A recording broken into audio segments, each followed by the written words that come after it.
మీకందరికీ నా వందనాలు. దేవుడి యొక్క మందిరంలో ఉన్నాము. ఇప్పటివరకు అన్ని విషయాల్లో దేవుడు పాటల ద్వారా, ప్రార్థనల ద్వారా మనం నడిపించాడు. వాక్య భాగంలోకి మనం వెళ్దాము. అపోస్తలుల కార్యములు 9వ అధ్యాయము 15వ వచనం చదువుకుందాము. అపోస్తలుల కార్యములు 9వ అధ్యాయము 15వ వచనము.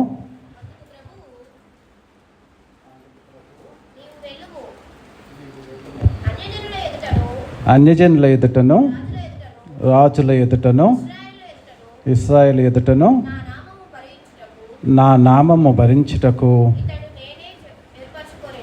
ఇతడు నేను ఏర్పరచుకొనిన సాధనమై ఉన్నాడు.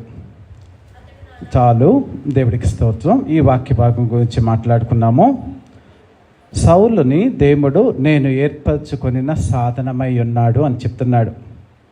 ప్రియమైన దేవుని బిడ్డలారా, పౌలు అప్పటికి మారాడా? సౌలు దేవుణ్ణి అంగీకరించాడా?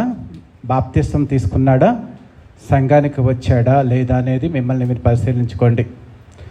దేవుడు నమ్ముకున్న తర్వాత, తనతో యథార్థంగా ఉన్న తర్వాత ఏర్పరచుకున్న భక్తులు ఉన్నారు. ఇంకా అతను దేవుణ్ణి అంగీకరించలేదు, బాప్తిస్తం తీసుకోలేదు, ఆత్మతో నింపబడలేదు. కానీ అప్పుడే అతని గురించి దేవుడు సాక్ష్యం చెప్తున్నాడు. ఇతడు నేను ఏర్పరచుకొనిన సాధనం. ఇతడు నేను ఏర్పరచుకొనిన సాధనం. ప్రియమైన దేవుని బిడ్డలారా, నా గురించి దేవుడికి ఎలాంటి తలంపు ఉంది? నా పట్ల దేవుడి చిత్తం ఏంటి? నేను దేవుణ్ణి యథార్థంగా నమ్ముకొని ఆయన యొక్క మార్గాల్లో నమ్ముకుంటేనే దేవుడు నన్ను దృష్టిస్తాడా? లేదా ఎప్పుడు నేను మంచిగా జీవిస్తుంటే దేవుడు నన్ను దృష్టిస్తాడా అని ప్రపంచంలో ఉన్న ప్రతి వ్యక్తి ఆలోచిస్తూ ఉంటాడు. కానీ ఇక్కడికి వచ్చేటప్పటికల్లా పౌలుని గురించి, అంటే సౌలు ఇంకా పౌలుగా మార్చబడలేదు. సౌలు దేవుడి మార్గంలో వాళ్ళందరినీ హింసిస్తూ, చంపేస్తూ, చెరసాలలో వేస్తూ, అదే చాలా గొప్ప కార్యము కింద తన జీవితాన్ని జీవించే సమయంలో దేవుడు అతను సందర్శించినప్పుడు దేవుడు అతని గురించి చెప్తుంది, ఇతడు నేను ఏర్పరచుకొనిన సాధనం. ఎందుకు ఏర్పరచుకున్నాడు అనేది పైన చెప్తున్నాడు. అన్యజనుల ఎదుటను, రాజుల ఎదుటను, ఇశ్రాయేలీల ఎదుటను నా నామము భరించుటకు ఇతడు నేను ఏర్పరచుకొనిన సాధనము. ప్రియమైన దేవుని బిడ్డలారా, దేవుడి యొక్క ఏర్పాటులో నీ గురించి ఒక చిత్తం ఉంటుంది, నీ గురించిన ఒక నిర్ణయం ఉంటుంది. దేవుడు నన్ను పట్టించుకోవట్లేదు, దేవుడి నిర్ణయంలో నేను ఉన్నానా? అసలు దేవుడు నా గురించిన ఒక ఆలోచన ఉన్నదా? నేను ప్రయోజనమైన వాడనేనా, ప్రయోజకరిని కాదా అని చెప్పి మనల్ని మనం చాలా ఆలోచించుకుంటూ ఉంటాం. కానీ దేవుడు సృష్టించిన సృష్టిలో ప్రతి వ్యక్తి, ప్రతి ఆత్మ, ప్రతి జీవితము దేవుడికి విలువైనదే. నీవు ఆయన అంగీకరించిన రోజునాడు అది పవిత్రమైనదిగా రూపాంతరం చెంది దేవుని బిడ్డగా నువ్వు రూపాంతరం చెందుతావు. ప్రతిదీ ఆయనకి విలువైనదే. నీవు ప్రశస్తమైన వాడివే, నువ్వు శ్రేష్ఠుడివే, పిచ్చుకల కంటే కూడా శ్రేష్ఠుడని నేను పిలిచిన దేవుడు నిన్ను శ్రేష్టమైన వ్యక్తిగానే ఎంచాడు, శ్రేష్టమైన వ్యక్తిగానే పరిగణించాడు. కానీ మనం ఆయన అంగీకరించిన దినాన నిన్న శ్రేష్టమైన ఆయన సాధనముగా వాడుకోవటానికి దేవుడు సిద్ధముగా ఉన్నాడని మీరు నమ్మండి. నేను బాప్తిసం తీసుకుంటేనే దేవుడు నా పట్ల చిత్తం ఉంటుందనే భావన వదిలివేసి, నీ పట్ల దేవుడి చిత్తాన్ని నువ్వు యథార్థముగా కనుగొనటానికి ప్రయత్నించు. నీ పట్ల దేవుడి చిత్తం ఉంటుంది, దేవుడు నడిపింపు ఉంటుంది. దేవుడు నీ జీవితంలో ఆయన ఆధీనంలోకి తీసుకొని నిన్ను ఆయన యొక్క సాక్షిగా జీవితకాలం అంతా వాడుకోవటానికి సిద్ధంగా ఉన్నాడు. మరి ఈ బైబిల్ గ్రంథాన్ని చూసినట్లయితే యేసుక్రీస్తు ఇక్కడ సౌలుని ఎన్నుకున్నాడు.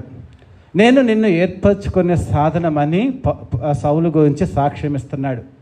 దేవుడు నీ గురించి, నా గురించి ఏం సాక్ష్యం ఇస్తున్నాడు? నీవు ఏమి సాక్షిగా ఉన్నావు? ఆయన గురించి ఏం చేస్తున్నావు? ఎలా జీవిస్తున్నావు? యోబు గురించి న్యాయవంతుడని చెప్పాడు, నోవహు గురించి నీతిమంతుడని చెప్పాడు, మరి జక్కయ్య గురించి ఇతడు ఇశ్రాయేలీయుడని చెప్పాడు. మరి నీ గురించి, నా గురించి దేవుడు ఏమని చెప్తున్నాడు? ఒకసారి మనల్ని మనం పరిశీలించుకుందాం.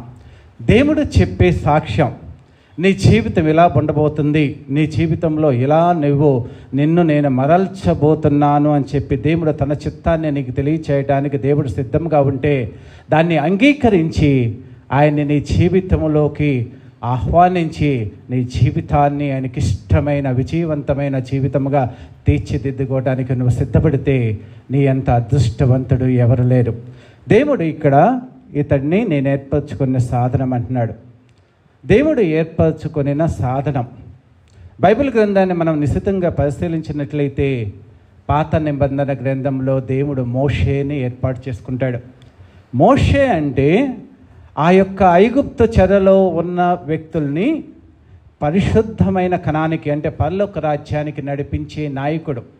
పాత నిబంధన గ్రంథంలో ఉన్న ఏకైక నాయకుడు, 40 సంవత్సరాలు ఇశ్రాయేలు ప్రజల్ని నడిపించిన నాయకుడు, దేవుడి పరిశుద్ధాత్మ శక్తితో జీవించిన వ్యక్తి, దేవుడి సముఖంలో 40-80 రోజులు ఆయన సన్నిధానంలో ఆయనతో గడిపిన ఏకైక వ్యక్తి ప్రపంచంలో ఎవరైనా ఉన్నారంటే మోషే ఒక్కడే. అంటే ఇశ్రాయేలు ప్రజల్ని 20 లక్షల మందిని ఐగుప్తు చెర నుంచి అంటే ఈ లోక దాస్యం నుంచి అంటే మన లోక జీవితం నుంచి దేవుడి యొక్క మార్గంలోకి, దేవుడి నడిపింపులోకి, దేవుడి సన్నిధిలోకి, దేవుడి యొక్క ఆధ్యాత్మికమైన వెలుగులోకి నడిపిస్తూ ఆయన ప్రకాశవంతమైన వెలుగు కింద ఆయన నీడలో ఆయన సురక్షితముగా ఆయన ఇచ్చే అన్నమో ఆహారమో మన్నా పానీయమో అవన్నీ సేవిస్తూ 40 సంవత్సరాలు కణానికి నడిపించిన రాజకీయమైన ఆ యొక్క దినాలలోనే ఆయన రాజకీయవేత్తగా ఉంటాడు, నడిపించే రాజకీయ రాజుగలాగా ఉన్నాడు. మరి ఆత్మీయమైన దేవుడి యొక్క సాధనముగా ఉండి నడిపించినట్లుగా ఉంటుంది. మనం ఆ మోషే గురించి ఆలోచించినట్లయితే దేవుడు ఇశ్రాయేలు ప్రజల నుంచి పాపాన్ని నుంచి రక్షించి దేవుడు కణానికి తీసుకెళ్ళటానికి దేవుడు నడిపించినట్లుగా ఉంటాడు.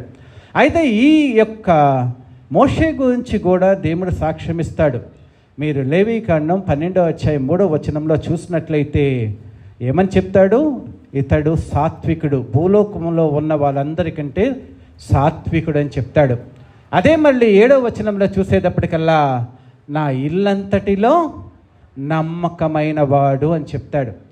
అంటే ఒక వ్యక్తి ఆధ్యాత్మిక జీవితంలో ఇశ్రాయేల్ ప్రజల్ని నడిపిస్తున్నప్పుడు ఆ నడిపించే జీవిత విధానాన్ని చూసి దేవుడు తన్మయుడై అతను గురించి ఇచ్చిన సాక్ష్యం ఏంటి? నా సాత్వికుడు, భూలోకంలో ఉన్న వాళ్ళందరికంటే సాత్వికుడు, నా ఇల్లంతటిలో నమ్మకమైన వాడు అని చెప్తాడు.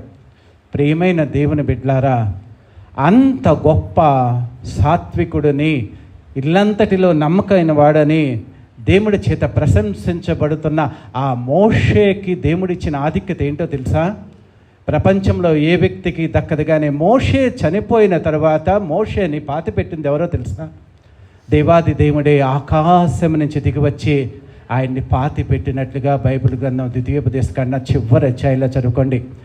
దేవుడు ఒక వ్యక్తిని పాతి పెట్టినట్లుగా బైబిల్ గ్రంథంలో ఎక్కడైనా ఉందంటే తన ప్రియమైన శిష్యుడు, ఎన్నో సంవత్సరాలు దేవుడి కోసం నమ్మకం ఉన్న వ్యక్తి ఈ లోకంలో చనిపోతే, ఆ పిస్కా కొండ మీద చనిపోతే దేవాది దేవుడు ఆకాశం నుంచి దిగివచ్చి ఆ బిడ్డని పాతి పెట్టినట్లుగా ఉంటుంది.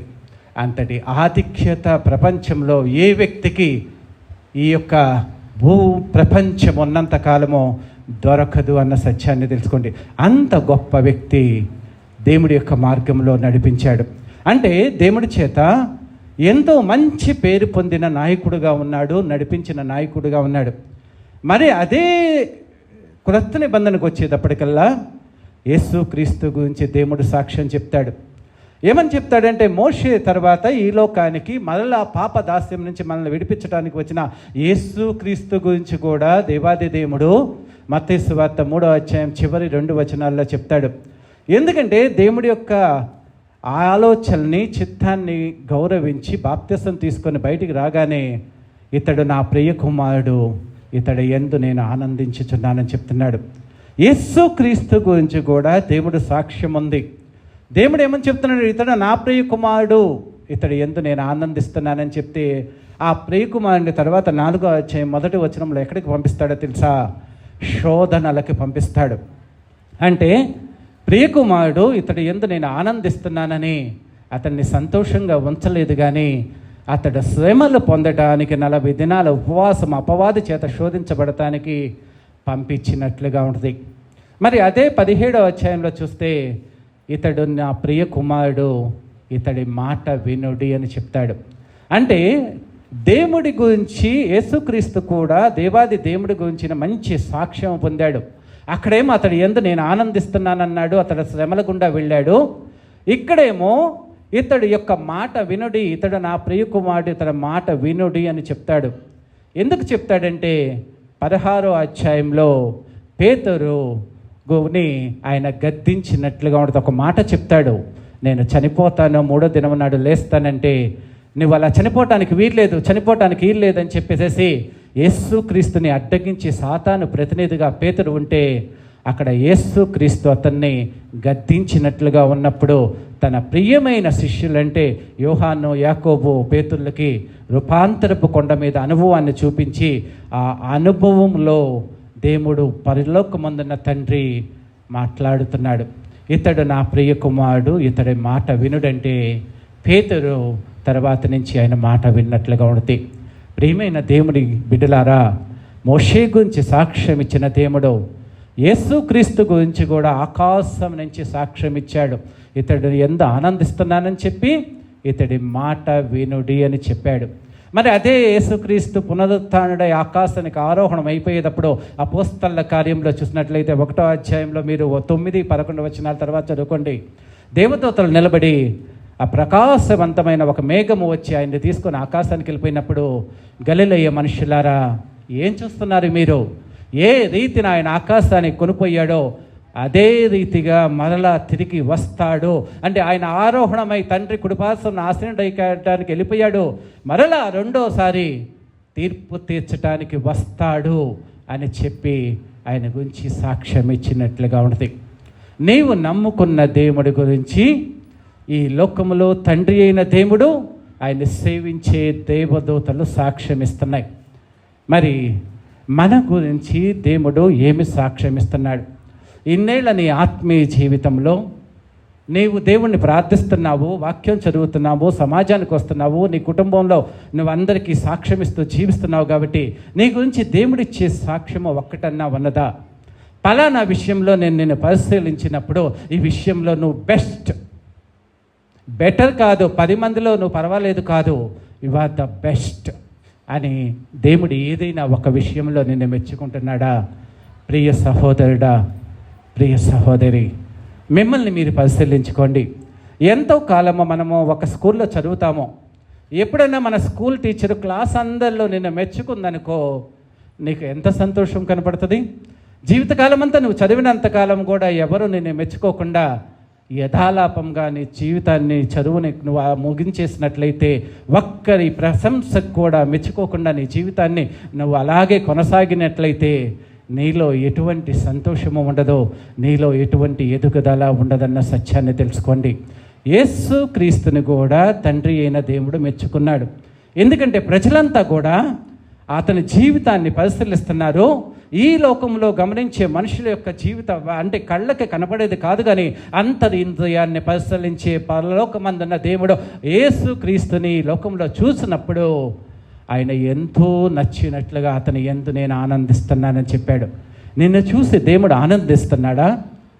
లేక నువ్వు దేవుడి మాట విను విను విను అని రెండోదిగా నిన్ను హెచ్చరిస్తున్నాడా అన్న సత్యాన్ని తెలుసుకో. ఫస్ట్ దేవుడి యందు ఆనందిస్తున్నానని చెప్పాడు, రెండోది తన మాట వినండి అని చెప్పాడు. అంటే దేవుడిని చూసి నువ్వు ఆయన ఆత్మీయ జీవితంలో సక్రమంగా జీవించటం మూలంగా నేను చూసి దేవుడు ఆనందించినట్లయితే ఎంతో అదృష్టవంతుడివి, అదృష్టవంతురాలివి. అలా కాకోకుండా ఈయన నా ప్రియ కుమారుడు, తన మాట వినుడి అని నీకు ఇంకా హెచ్చరికలు పంపిస్తున్నాడంటే మీరు జాగ్రత్త పడి ఆ హెచ్చరికల్ని మీ జీవితంలో ఇంప్లిమెంట్ చేసి దేవుడి యొక్క కృపకి పాత్రలవ్వాలని కోరుకుంటున్నాడు. ప్రియమైన దేవుని బిడ్డలారా, నీ ఆత్మీయ జీవితం ఎన్ని సంవత్సరాలు ఉందనేది అనవసరం. ఎన్ని సంవత్సరాలు, ఒక సంవత్సరం 1 నుంచి 2వ క్లాసు, 2 నుంచి 3 అలా డిగ్రీ దాకా, పోస్ట్ గ్రాడ్యుయేషన్ దాకా మన జీవితంలో చదువుకున్నప్పుడు వెళ్తున్నావు. కానీ ఆత్మీయ జీవితంలో ఎన్ని తరగతులు నువ్వు పైకి వెళ్ళావా? నువ్వు ఇప్పుడు గ్రాడ్యుయేషన్లో ఉన్నావా? పోస్ట్ గ్రాడ్యుయేషన్లో ఉన్నావా, లేకపోతే నువ్వు నేర్చుకున్న జ్ఞానాన్ని ఇతరులకు పంచిపెడుతున్నావా, నీ యొక్క ఫిలాసఫీ అంటే PhDలో దేవుడి యొక్క ఆత్మీయ వరాల్ని, దేవుడి యొక్క కృపావరాల్ని పొందుకొని ప్రపంచానికి ఆయన సువార్తని ప్రకటిస్తూ సాక్షిగా జీవిస్తున్నావా లేదనేది మిమ్మల్ని మీరు పరిశీలించుకోమని బైబిల్ గ్రంథం ద్వారా దేవుడు హెచ్చరిస్తున్నాడు. సాక్ష్యం ఇవ్వటానికి నిన్ను పిలిచాడు. నీవు నమ్ముకున్న దేవుడి గురించి నువ్వు ఈ లోకంలో సాక్ష్యం ఇవ్వటానికి, సాక్షిగా ఉండటానికి నిన్ను పిలిచాడన్న సత్యాన్ని తెలుసుకో. నిన్ను రక్షించడానికి ప్రథమమైన ఉద్దేశం కావచ్చు, కానీ మోషేని పిలుచుకున్నాడు, నమ్మకస్తుడే. ఇశ్రాయేలు ఆ ఐగుప్తు దేశం నుంచి దాస్యంలో ఉన్న 20 లక్షల మందిని రక్షించకపోతే మోషే వల్ల దేవుడికి ఏం ఉపయోగం? ఏమన్నా ఉపయోగం అన్నదా? ఇశ్రాయేలు ప్రజల దాస్యం నుంచి 20 లక్షల మందిని విడిపించుకోకుండా నమ్మకంగా యథార్థముగా మోషే ఉన్నట్లయితే నా ఇల్లంతటిలో నమ్మకమైన వాడు అంటే ఆ రోజు ఇశ్రాయేల్ జనాంగం మొత్తం 20 లక్షల మందిని చూసినప్పుడు వాళ్ళందరిలో శ్రేష్టమైన వ్యక్తిలాగా మోషే కనబడ్డాడు కదా. అలా కాకోకుండా తనొక్కడే ఉన్నట్లయితే, తనే అక్కడే ఉన్నట్లయితే, ఫరో ఆస్థానంలోనే ఉండి రాజు యొక్క కుమారుడుగా ఉన్నట్లయితే దేవుడి యొక్క ప్రశంసని పొందేవాడా? మనము కూడా ఈ లౌకికమైన భౌతికమైన ఈ జీవిత విధానంలో, ఈ కుటుంబ జీవితము, ఈ బాంధవ్య జీవితము, ఇదే జీవితము శాశ్వతం అనుకొని వారి యొక్క మెప్పు పొందటానికి, వారి యొక్క ఘనత పొందటానికి అదే ఈ జీవితం యొక్క పరమార్థమని వారి కోసమే జీవిస్తుంటే దేవాది దేవుడు నిన్ను హెచ్చరిస్తున్నాడు. నీవు దేవుడి కోసం సాక్షిగా జీవించాలి.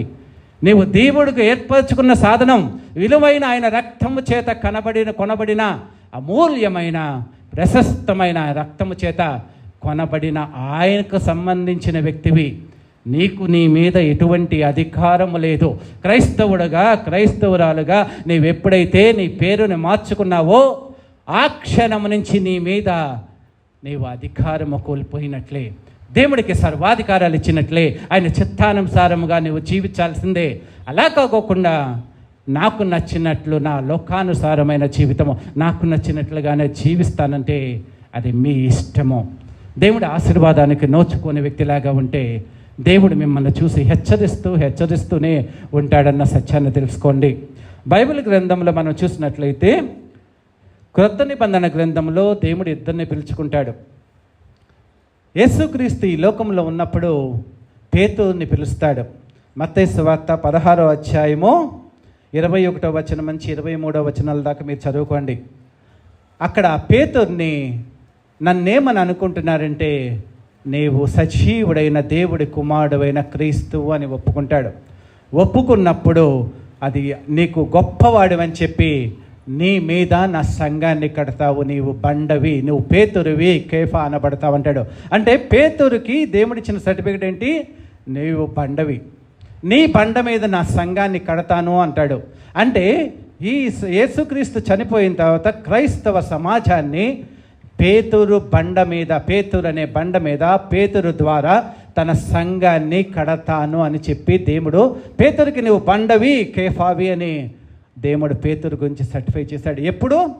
పేతురు దేవుణ్ణి ఎరిగి దేవుడితో నడుస్తూ దేవుడు సజీవుడైన దేవుడి కుమారుడు క్రీస్తువి నువ్వు అని చెప్పి ఒప్పుకున్నప్పుడు నా మీద నీ సంఘాన్ని కడతానని చెప్పాడు. అంటే ఆ సంఘాన్ని పేతురు కట్టాడు.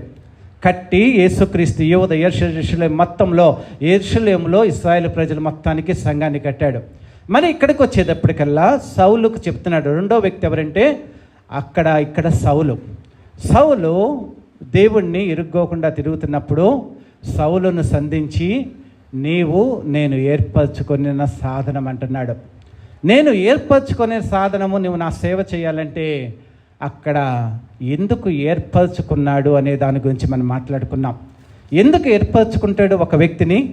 నిన్ను కానీ నన్ను కానీ దేవాది దేవుడు ఎందుకు ఏర్పాటు చేసుకున్నాడు అనేది మనం చూసినట్లయితే సౌలు వెంటనే ఏం చేస్తాడంటే వెంటనే మోకరించి తన తప్పుకి ప్రార్థించినట్లుగా ఉంటుంది. నువ్వు నన్ను హింసిస్తున్నావు, నా మార్గాలను అంగీకరించలేదంటే వెంటనే ఏడ్చి పశ్చాత్తాపడి 3 రోజులు ఉపవాసం ఉండి ఏడుస్తే దేవుణ్ణి ఆయన అంగీకరించి పాపాలన్నీ కొట్టివేసినట్లుగా వెంటనే ఆయన బాప్తిసం తీసుకున్నట్లుగా అపోస్తల కార్యంలో 9వ అధ్యాయంలో మీకు కనబడుతుంది. ఏం చేశాడు? దేవుడు సంధించంగానే మొట్టమొదటిగా ఏర్పరచుకున్న సాధనాలు చేసే పని ఏంటంటే తన్ను తాను తగ్గించుకొని తన యొక్క జీవిత విధానాన్ని యేసుక్రీస్తు ఎదురుగా ఒప్పుకొని వెంటనే పశ్చాత్తాప్తుడై బాప్తిసం తీసుకుంటాడు అన్న సత్యాన్ని మీరు తెలుసుకోవాలి. ఇక్కడ 17వ వచనం చూసినట్లయితే 9వ అధ్యాయము 17-18 వచనాలు నేను చదువుతాను.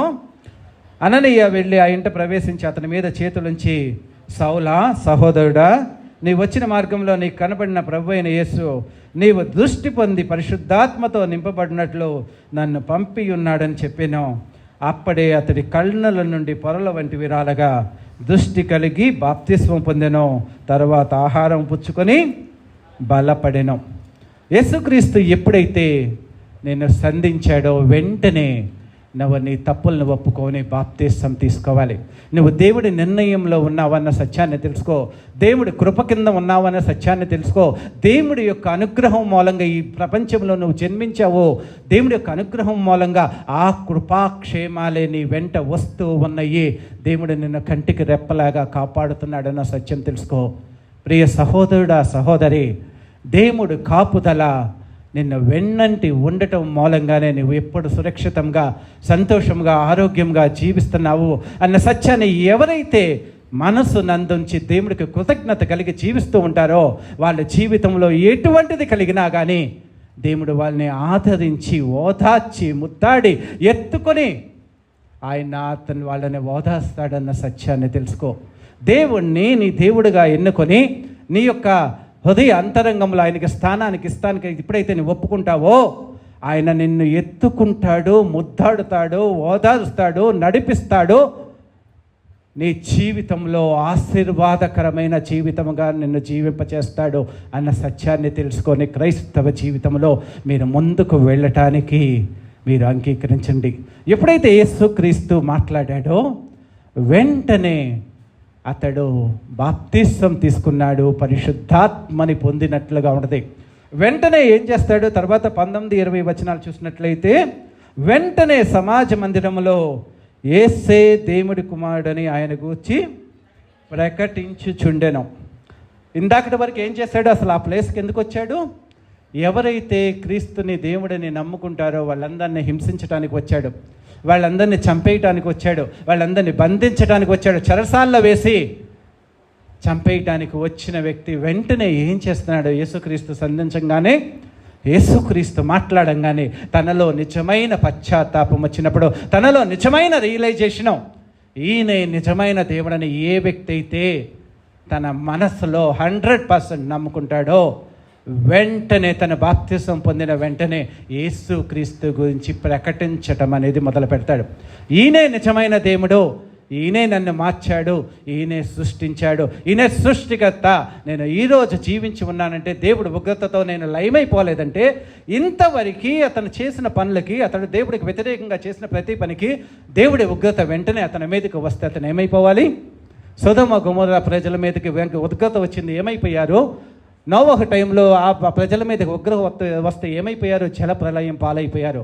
అంటే అగ్ని గంధకాలతో చనిపోవలసిన నీవు, జల ప్రళయంతో చనిపోవలసిన నీవు, సునామీలో చనిపోవలసిన నీవు, మొన్న వచ్చిన కరోనాలో చనిపోవలసిన నీవు దేవుడి కృప వలన బ్రతికి ఈరోజు జీవించగలుగుతున్నావు, శ్వాసను పీల్చగలుగుతున్నావు, ఆరోగ్యంగా ఉండగలుగుతున్నావు, భుజించగలుగుతున్నావు, నీ కుటుంబాన్ని క్షేమంగా చూడగలుగుతున్నావంటే అది దేవుడు నీ పట్ల చూపించిన కృప అని నువ్వు సాక్ష్యం ఇవ్వాలి అని దేవుడు చెప్తున్నాడు.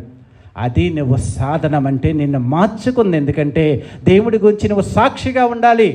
దేవుడి దయ వల్ల నేను ఇలా ఉన్నాను, దేవుడి దయ నన్ను ప్రభావితమైన చేసింది, ఆయన కృప, ఆయన ప్రేమ, ఆయన కృప నా పట్లమైన అచంచలమైన విశ్వాసాన్ని పెంపొందించి ఆయనకి దాసుడుగా చేసింది, దీనుడుగా చేసిందని ఏ వ్యక్తి అయితే నమ్ముతాడో యేసుక్రీస్తుని ప్రకటిస్తాడు. అలా కాకోకుండా ఆయన్ని దేవుడిగా కాకుండా యథాలాపంగా మనము నమ్ముకున్నట్లయితే మన ప్రార్థనా జీవితం ఒక రకంగానే ఉంటుంది, మన వాక్య పఠనం ఒక రకంగానే ఉంటుంది. చర్చిలో మనం ఉన్నా కానీ ఉద్యోగం లేకోకుండా నిర్జీవమైన వ్యక్తుల్లాగానే జీవిస్తూ మన వల్ల ఎవ్వరికి ఉపయోగం లేని వ్యక్తుల్లాగా ఉంటారు. ఎప్పుడైతే నీవు నమ్ముకున్నావో, బాప్తిసం తీసుకున్నావో, ఆత్మచేత నింపబడ్డావో, యేసుక్రీస్తు గురించి సాక్ష్యము చెప్పాల్సిందే. నీ జీవితంలో ప్రథమముగా దేవుడిని నమ్ముకున్న తర్వాత నువ్వు చేయాల్సింది ఏంటంటే యేసు క్రీస్తు గురించిన సాక్ష్యము చెప్పాలి అన్నది నువ్వు తెలుసుకో. యేసుక్రీస్తు ఈ యొక్క పౌలు భక్తుడు దేవుడు తనని ఎందుకు పిలుచుకున్నాడో మన బైబిల్ గ్రంథం చదివితే అపోస్తలుల కార్యములో 26వ అధ్యాయము 16 నుంచి 18 వచనాలు చదువుతాను నేను. నీవు నన్ను చూచి ఉన్న సంగతియు నేను నీకు కనబోవు సంగతి గూర్చియో నిన్ను పరిచారకునిగాను సాక్షిగాను నియమించుటకై కనబడి ఉన్నాను. నీవు లేచి నీ పాదములు మోపి నిలువమో నేను ఈ ప్రజల వలన అన్యజనుల వలన హాని కలగకుండా నిన్ను కాపాడేదను. అక్కడ తన యొక్క నిర్ణయాన్ని చిత్తాన్ని చెప్తున్నాడు. వారు చీకటిలో నుంచి వెలుగులోనికి సాతాను అధికారంలోండి దేవుని వైపుకు తిరిగి నా యందరి విశ్వాసము చేత పాప క్షమాపణను పరిశుద్ధపరచబడిన వారిలో శాస్త్రమును పొందినట్లు వారి కన్నులు తెరచుటకై నేను నిన్ను వారి యొద్దకు పంపెదను అని చెప్తున్నాడు. పౌలుని కానీ మనల్ని కానీ దేవుడు ఎందుకు ఎన్నుకున్నాడో తెలుసా? దేవుడు ఆ రోజు నాడు మోషేని ఎందుకున్నాడంటే ఐగుప్తులో ఆ చెర నుంచి విడిపించటానికి మోషేని ఎన్నుకొని నాయకుడిగా నడిపించిన దేవుడు ఆ సమయంలో పౌలుని ఎందుకు ఎన్నుకున్నాడో తెలుసా?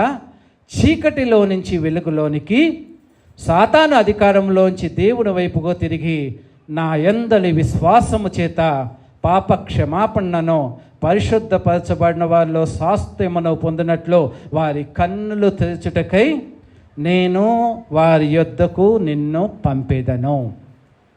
సౌలుని సాధనంగా ఎన్నుకోవటం అంటే ఎందుకో తెలుసా? నిన్ను నన్ను ఎందుకు రక్షించుకున్నాడో తెలుసా? నిన్ను నన్ను రక్షించుకుంది ఒక వ్యక్తి పొందబడటానికి కాదు. ఆయన యొక్క ప్రశస్తమైన రక్తము చేతే ఈయన రక్షింపబడ్డాడు. ఆయన ప్రశస్తమైన బాప్తిస్మమే ఈయన తీసుకున్నాడు. కానీ ఈయనకిచ్చిన పరిచర్య ఎంత గొప్పదో తెలుసా? చీకటిలో ఉన్న వాళ్ళని వెలుగులోకి తీసుకురావాలి, అంధకారంలో సాతాను యొక్క బంధకాల్లో ఉన్న వాళ్ళని ఆ బంధకాల నుంచి విముక్తులు చేసి దేవుడి యొక్క మార్గంలోకి తీసుకురావడానికి వాళ్ళందరినీ వారి యొక్క మార్గాల్ని వారి యొక్క మనసులోని వారి యొక్క విషయాలన్నిటినీ తెలియచేసి వాళ్ళలో ఒక క్షమాగుణాన్ని అంటే పాప క్షమాపణని పశ్చాత్తాపాన్ని పుట్టించి వాళ్ళందరూ రియలైజ్ అయిపోయి దేవుణ్ణి నమ్ముకొని ఆ యొక్క పరలోక రాజ్యానికి ప్రాప్తులయ్యేటట్లుగా వాసులయ్యేటట్లుగా వారి జీవితాన్ని తీర్చిదిద్దటానికి సాక్షిగా నిన్ను నియమించుకొని నిన్ను పంపాను. వాళ్ళని నువ్వు అలా ఏర్పాటు చేయటానికి నిన్ను పంపానని ఆ పౌలు భక్తుడికి చెప్పినట్లుగా నీకు నాకు చెప్తున్నాడు. మనం ఏం చేయాలి? చీకట్లో ఉన్న వాళ్ళని వెలుగులోకి తీసుకురావాలి, సాతాను యొక్క చెరలో ఉన్న వాళ్ళని దేవుడి యొక్క మార్గంలోకి తీసుకురావాలి. ఎవరైతే లోకంలో అంధకారంలో జీవిస్తున్నావో వాళ్ళ యొక్క పాప స్థితిని తెలియచేసి వాక్యానుసారమైన బోధన నువ్వు చేసి వాళ్ళందరినీ దేవుడి మార్గంలోకి మార్చి మంచి నడవడిక కలిగి వాళ్ళ కుటుంబాలని చక్కగా పోషించుకుంటూ పరిపాలించుకుంటూ దేవుడికి నమ్మకంగా జీవించి దేవుడికి సాక్షిలాగా ఉండి పరలోక రాజ్యానికి తమ జీవితాల్ని ప్రయాణించి అక్కడ చేర్చేటట్లుగా ఉండేటట్లుగా వాళ్ళని అలా తయారు చేయటానికి నిన్ను నేను సాధనంగా ఏర్పాటు చేసుకుంటున్నా అన్నాడు. ప్రియమైన దేవుని బిడ్డలారా, నీ పట్ల దేవుడి చిత్తమేంటి? దేవుడు నిన్ను ఎందుకు ఏర్పాటు చేసుకున్నాడు? జీవితం అంతా యేసయ్యా యేసయ్యా యేసయ్యా అనుకుంటా ప్రార్థన చేసుకుంటా అలాగే నీ విశ్వాసాన్ని కాపాడుకొని పరలోక రాజ్యానికి నిన్ను తీసుకెళ్ళటానికి ఉన్నాడా? నీ కుటుంబాన్ని మార్చడానికి ఉన్నాడా? నీ భర్త జీవితాన్ని మార్చడానికి ఉన్నాడా? నీ భార్య జీవితానికి మార్చడానికి ఉన్నాడా? నీ పిల్లల యొక్క జీవితాల్ని సరైన గైడెన్స్లో దేవుడి మార్గంలో నడిపించడానికి నిన్ను ఏర్పాటు చేసుకున్నాడా? నీ ద్వారా నీ బంధువర్గాన్ని మార్చడానికి ఏర్పాటు చేసుకున్నాడా? నీ సమాజాన్ని మార్చటానికి ఏర్పాటు చేసుకున్నాడా అనేది దేవుడి యొక్క ప్రణాళికని మొట్టమొదటిగా నువ్వు తెలుసుకో. నన్ను ఎందుకు ఏర్పాటు చేసుకున్నావు? అసలు నాకు నీ యొక్క వెలుగుని ఎందుకు ప్రసరింపచేశావు? నన్ను ఎందుకు నీ యొక్క చర్చికి తీసుకొచ్చావో? ఎందుకు నీ వాక్యం వినేటట్లుగా చేశావో? నా పట్ల నీ చిత్తమేంటి? ఒక మార్పు చెందటమే కాదు కదా, నేను ఒక్కడినే మారటం కాదు కదా, నేను ఒక్కడినే పరలోక రాజ్యానికి నా అంతటి నేను వెళ్తాం కాదు కదా. నాకు ఈ లోకంలో బోల్డన్ని బాంధవ్యాలు ఇచ్చావు కదా, బోల్డన్ని చోట్ల నేను పనిచేస్తున్నాను కదా, ఈ లోకంలో తిరుగుతున్నాను కదా. ఏం చేయాలి? నా పట్ల నీకు చిత్తమేంటి? నన్ను ఎందుకు నీవు ఏర్పాటు చేసుకున్నావు? నన్ను ఎందుకు ప్రత్యేకించుకొని పిలుచుకున్నావు? నా పట్ల నీ చిత్తమేంటని ప్రతి వ్యక్తి దేవుడిని అడిగితే నీ పట్ల దేవుడికి ఒక ఉద్దేశం ఉంటుంది. ప్రతి వ్యక్తి పట్ల దేవుడికి ఒక ఉద్దేశం ఉంటుంది. నీ పట్ల దేవుడి ఉద్దేశాన్ని అడుగు. యథాలాపమైన క్రైస్తవ జీవితాన్ని జీవించకాకండి. దానివల్ల మీకు ఎటువంటి లాభం లేదు. మీ యొక్క జీవితాల్లో, లౌకికమైన భౌతికమైన జీవితాల్లో దేవుడు మీకు అన్ని ఇచ్చే ఆశీర్వాదాలతో మిమ్మల్ని కాపాడొచ్చేమో, మీ ఆత్మని రక్షించొచ్చేమో, కానీ దానివల్ల మీ వల్ల జీవం కలిగిన వ్యక్తుల్లాగా, కొండ మీద ఉండిచ్చి వెలిగిచ్చే జీవితాలు కలిగిన వ్యక్తుల్లాగా మీరు జీవించలేరన్న సత్యాన్ని తెలుసుకోండి. ప్రియమైన దేవుని బిడ్డలారా, గలతీయులకు రాసిన పత్రిక 2వ అధ్యాయము చివరి 2 వచనాలు చదువుకున్నాము.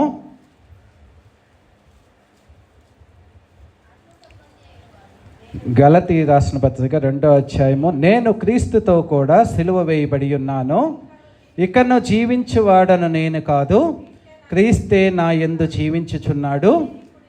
నేనిప్పుడు శరీరమందు జీవించుచున్న జీవితము నన్ను ప్రేమించి నా కొరకు తన్ను తాను అప్పగించుకొనిన దేవుని కుమారుడి యందలి విశ్వాసము వలన జీవించుచున్నాం.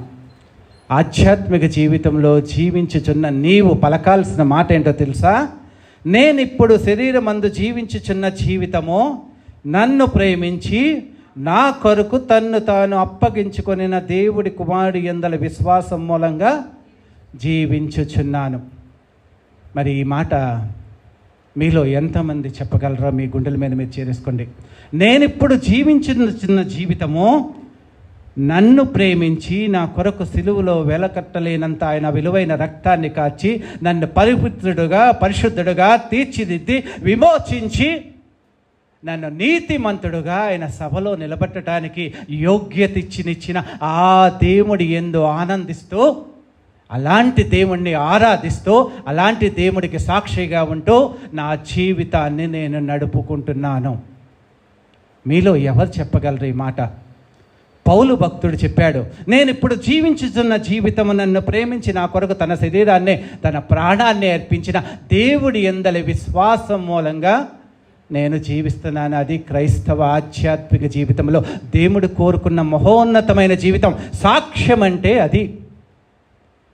దేవుడు నిన్ను వెపన్ లాగా ఎన్నుకున్నాడంటే నీ జీవితం ప్రతి వ్యక్తికి ఆదర్శవంతంగా ఉండాలి. నీ నోటి నుంచి ఒక మాట వచ్చిందంటే ఆ మాట ప్రతి వ్యక్తిని ప్రభావితం చేయగలిగినట్లుగా ఉండాలి, దేవుడు వైపుగా తిప్పేటట్లుగా ఉండాలి. కానీ నిర్జీవమైన ఆత్మీయ జీవితంలోకి, లోక సంబంధమైన జీవితంలోకి నడిపించేటట్లుగా ఉండకూడదు. ప్రియమైన దేవుని బిడ్డలారా, దేవుడు నిన్ను ఎందుకు ఏర్పాటు చేసుకున్నాడు? అసలు నీతో ఏం మాట్లాడాడు? ఒక్కసారన్నా నీతో మాట్లాడా? ఏదో దేవుడు మంచివాడని ఎవరో చెప్పడం మూలంగా నువ్వు బాప్తిసం తీసుకొని దేవుడిని నీ దేవుడిగా అంగీకరించి ఆ తెలియని దేవుడికి, నిన్ను తెలుసుకొని నీతో మాట్లాడని దేవుడికి ఇంకా ప్రార్థన చేస్తూ ఉన్నావా? లేదా నిజమైన దేవుడికి నువ్వు ప్రార్థన చేస్తున్నావా? నిజమైన దేవుడిని నీ మనసులో 100% అంగీకరించి నేను చేసే ప్రార్థన వింటాడు. నేను చేసేది సత్యము, నేను నడిచే మార్గం యథార్థము, క్రైస్తవము యథార్థమైన భక్తి జీవితము, ఇదే పరలోకానికి మార్గ సూచిక. ఇలాంటి మార్గంలో నేను నడుస్తున్నానని ధైర్యముగా నిన్ను నువ్వు ఎక్స్పోజ్ చేసుకుంటూ సంతోషకరమైన భరితమైన జీవితంతో దేవుణ్ణి నువ్వు ఆరాధిస్తున్నట్లయితే అలాంటి ఆరాధనకరమైన జీవితాన్ని దేవుణ్ణి కోరుకుంటూ ఉంటాడు. అది సాక్షి జీవితము.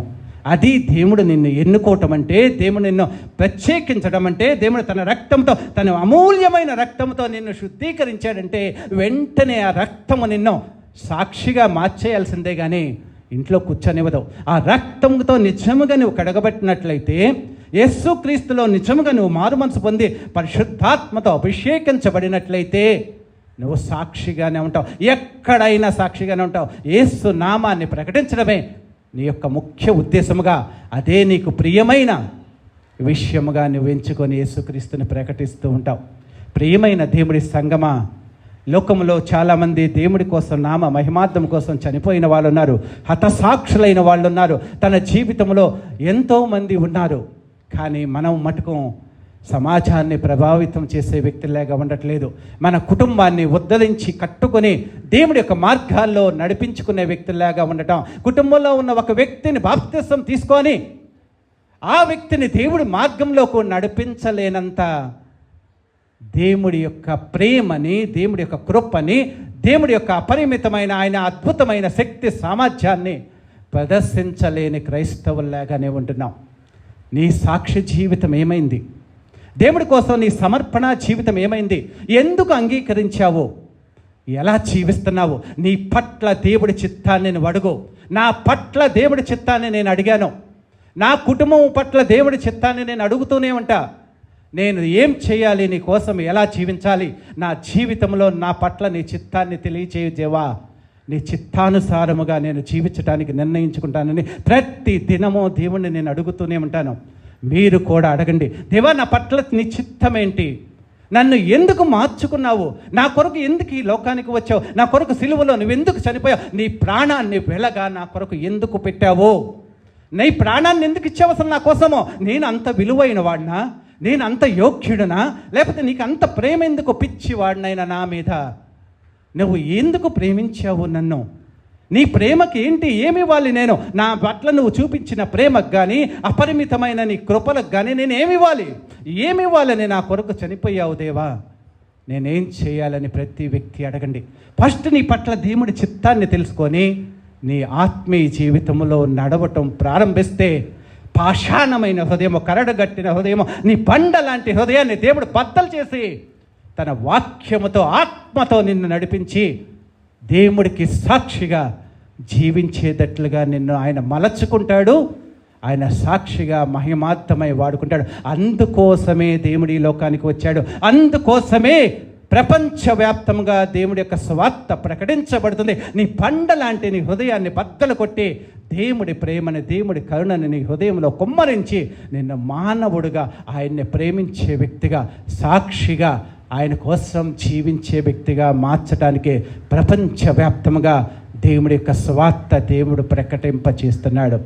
ప్రియమైన దేవుని బిడ్డలారా, దేవుడు అంత ప్రేమించాడు నిన్ను. తన కోసం విలువైన ప్రాణాన్నే ఇచ్చాడు. ఆకాశం నుంచి దిగొచ్చాడు. మరి నువ్వేమిస్తున్నావు? అసలు ఎందుకు వచ్చావు దేవా నా కోసం ఈ లోకానికి అని ఎప్పుడన్నా అడిగావా? నా కొరకు ఎందుకు చనిపోయావు దేవా అని అడిగావా? నా పట్ల నీ చిత్తం ఏంటి? నన్ను మార్చుకొని ఏం చేద్దాం అనుకుంటున్నావు? నేను నీకు చెప్పినట్లు చేయాలి కదా అని అడుగుతావు కదా. తల్లిదండ్రులని అడుగుతాం కదా లోకంలో, నాన్న నేనేం చేయాలి? అమ్మ నేనేం చేయాలి? నువ్వు సంతోషంగా ఏ విషయంలో ఉంటావు? నేను ఎలా ఉంటే సంతోషంగా ఉంటామని ఈ లౌకికమైన తల్లిదండ్రుల్ని, తాత్కాలికంగా మనల్ని పోషించి తాత్కాలికంగా కళ్ళెదురుగా కావాల్సినవి చూసే తల్లిదండ్రులని అడుగుతున్నప్పుడు ఆ మహోన్నతుడైన సర్వశక్తి అయిన సృష్టికర్త అయిన దేవుడు నిన్ను సృష్టించినప్పుడు ఆ తండ్రిని నువ్వు అడగవా? నా నుంచి నువ్వు ఏం కోరుకుంటున్నావో, నా పట్ల నీ చిత్తమేంటి నాకు తెలియచేయి, నేను నీకు ప్రణమిల్లుతాను, నీకు నచ్చినట్లుగా నా జీవితాన్ని జీవిస్తానని ఏ వ్యక్తి అయితే తన మనసులో అనుకుంటాడో దేవుడి లోకానికి వచ్చినందుకు ఎంతో సంతోషపడతాడు. తన యొక్క కృషి దేవుడు నీ కొరకు చనిపోయినందుకు అది చరితార్థమైన రోజు. ఏ వ్యక్తి అయితే నిండు మనసుతో దేవుడు నా కోసం ఈ లోకానికి వచ్చాడు, ఇది నా నుంచి ఆశిస్తున్నాడో, ఇది నేను ఆయనకి ఇవ్వాలి అని సమర్పణ జీవితం కలిగి ఉంటాడో, అదే నీ జీవితంలో సంతోషకరమైన దీవెన. దేవుడు ఆకాశం నుంచి దూతలో నిన్ను చూసి సంతోషపడుతూ జయ ద్వానాలు చేస్తూ ఆ తండ్రిని మరలా స్తుతిస్తాయి. ప్రియమైన దేవుని బిడ్డలారా, నీ మనస్సుతో ఒకసారి దేవుడితో మాట్లాడండి. నా కొరకు నువ్వు విలువైన ప్రాణం పెట్టావు దేవా, ఎందుకు పెట్టావు? పాపినైనా ఎందుకు ఒకరుగాని ఈ లోకంలో నన్నెవరు లెక్క చేయట్లేదు కదా, ఎవరు నన్ను పట్టించుకోరు, విలువ లేని వాడిగా ఉన్నాను. అలాంటి నా కొరకు నువ్వు ఎందుకు వచ్చావు? ఎందుకు ప్రాణం పెట్టావు? నన్ను ఇప్పటికీ ఎందుకు సజీవుడిగా ఉంచావు? నీ ఆత్మశక్తితో, నీ దూతలతో నన్నెందుకు కాపులుగా ఉండి ప్రతి దినము ప్రతి క్షణము కాపాడుతూ ఉన్నావు? నా పట్ల నీ చిత్తమేంటి తెలియచేయి. నీవు తెలియచేసిన దినాన నీవు కోరుకున్న విధముగా నేను జీవిస్తాను, నీ సాక్షిగా నా జీవిత కాలమంతా నేను జీవిస్తానని స్థిర నిర్ణయం చేసుకోండి. అలాంటి నిర్ణయం మీ నుంచి కోరుకుంటూ దేవుడు ఆకాశం నుంచి చూస్తూ ఉన్నాడు. ప్రియమైన దేవుని బిడ్డలారా, దేవుడికి విధేయులు కండి, దేవుడి ఆశీర్వాదానికి పాత్రలు కండి. అలాంటి కృపను దేవుడు మీకు అనుగ్రహించునుగాక. ఆమేన్, ఆమేన్.